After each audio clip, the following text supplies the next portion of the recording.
بچوں کی کارکردگی اور ان کی حوصلہ افزائی کے لیے دی پیس اسکول کے زیر اہتمام سالانہ تقریب منعقد کی گئی۔ بسنت ہال حیدرآباد میں منعقدہ سالانہ تقریب میں پیس اسکول کے طلباء و طالبات کی جانب سے سائنس کے مختلف پروجیکٹس رکھے گئے، جہاں والدین اور آنے والے شرکاء نے بچوں کی کاوشوں کو خوب سراہا۔ ایگزیبیشن ہے سائنس سے ریلیٹڈ، اور بچوں نے بہت سارے projects related to the science بنائے ہیں اور پرفارمنس بھی بہت ساری ہو چکی ہیں۔ سائنس ایگزیبیشن اور اینول فنکشن رکھا گیا ہے، جیسے بچوں نے اپنے پروجیکٹس بھی رکھے اور اچھے ڈانس اور پرفارمنس ٹیبلوز پیش کیے۔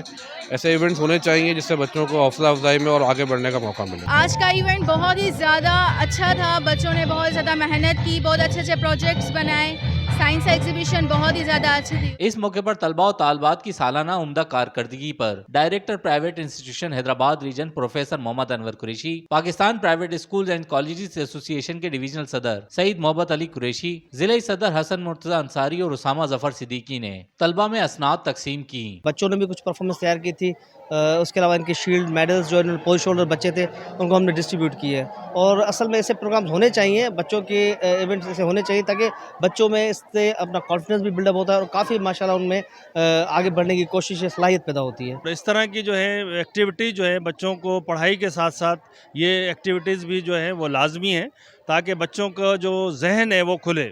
وہ بچے جب پڑھ رہے ہوتے ہیں تو ان کو تھوڑا سا مائنڈ کو فریش کرنے کے لیے اس طرح کی ادر ایکٹیویٹیز کی ضرورت ہوتی ہے۔ تقریب کے دوران اسکول کے ڈائریکٹر محمد علی شیخ اور پرنسپل زہیب محمد نے بتایا کہ تقریب کا مقصد بچوں کی سالانہ کارکردگی پر ان کی حوصلہ افزائی کرنا ہے، جس سے نہ صرف بچوں میں خود اعتمادی پیدا ہوتی ہے بلکہ ان کی صلاحیتوں میں بھی مزید اضافہ ہوتا ہے۔ تقریب کے اختتام پر موسیقی کا بھی اہتمام کیا گیا، جس میں سندھ کے لوک فنکاروں نے اپنے گیتوں کے ذریعے محفل کو چار چاند لگائے۔ ریحان غنی، پاسبان نیوز، حیدرآباد۔